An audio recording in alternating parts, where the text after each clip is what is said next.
जहां राजभवन के समक्ष सहायक प्राध्यापक शिक्षक बीते कई दिनों से सरकार के पर वादाखिलाफी के आरोप के साथ प्रदर्शन में डटे हुए हैं।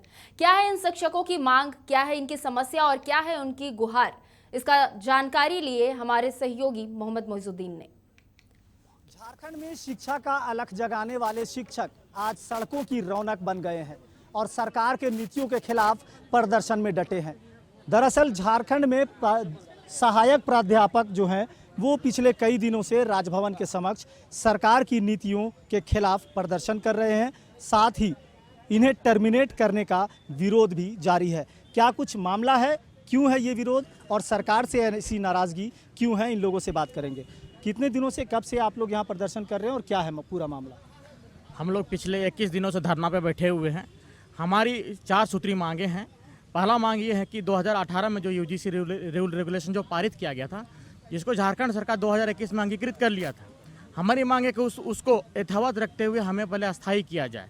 और अस्थायी करने के लिए दूसरी मांग हमारी है सरकार से कि अस्थायी करने के लिए जिस प्रकार पिछली सरकार में 1978 में, 1980 में, 1982 में और 2006 में एक परिनियम का निर्माण किया गया था और उसके तहत अस्थायी प्रोफेसरों को अस्थायी किया गया था, उसी प्रकार हमारी मांग है कि उसी प्रकार से फिर से एक परिनियम का निर्माण किया जाए और हम सबों को अस्थायी किया जाए।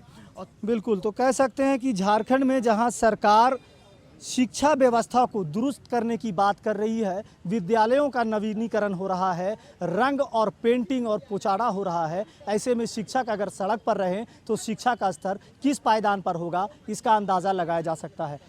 शिक्षा व्यवस्था में सुधार करने की बात चल रही है, आप लोग सड़क पर रहेंगे, कैसे शिक्षा बढ़ेगी? शिक्षा व्यवस्था, जैसे कि आप हर दिन देख रहे होंगे, अखबारों में आ रहा है, न्यूज़ चैनल पे चल रहा है कि अनुबंध शिक्षक जो भी हैं, सहायक प्राध्यापक हैं, राजभवन के पास धरने पर बैठे हुए हैं, तो पठन पाठन महाविद्यालयों में पूरी तरह से ठप है। हम भी जान रहे हैं क्योंकि बहुत सारे महाविद्यालय ऐसे हैं जहां पर सिर्फ वो विभाग सिर्फ अनुबंध शिक्षक के भरोसे चल रहा है और सिर्फ एक ही है, कहीं कहीं तो ऐसा भी है।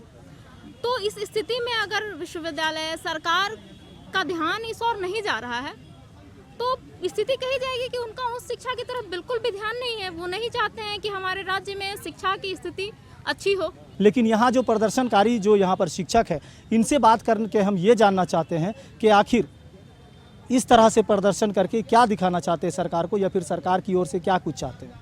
देखिए, सरकार जो है, हम लोग ज़्यादा कुछ नहीं चाहते हैं। काम करते हैं, आप काम लेते हैं, उसके लिए एवज में पैसा चाहते हैं। ये जो घंटी होता है ना, जो घंटी, वो गांव घर में देखते थे कि कोई अगर झुंड बकरी का है, गाय बैल का है, तो एक खास बकरी में या बैल में घंटी बांधा जाता था।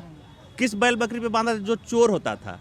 तो हम लोग के भी जो सेवा है इसमें घंटी शब्द जोड़ा हुआ है, तो हम लोग को चोर टाइप का फीलिंग आने लगा है अब कि जब काम करेंगे तो पैसा मिलेगा, कि इधर उधर भाग ना जाए। तो हम लोग बस ये घंटी शब्द को सरकार से हटवाना चाहते हैं और बोलते हैं कि महीना में यूजीसी का जो मापदंड है उसके अनुसार आप हम लोग को एक फिक्स सैलरी दीजिए। यहाँ झारखंड की शिक्षा नीति में एक नया शब्द जुड़ा है, घंटी आधारित शिक्षक। यह कह सकते हैं कि शिक्षकों का कहना है कि इन्हें घंटी आधारित शिक्षक कहा जाता है और सरकार जहां समान कार्य समान वेतन की बात करती है, ऐसे में इनके साथ भेदभाव क्यों?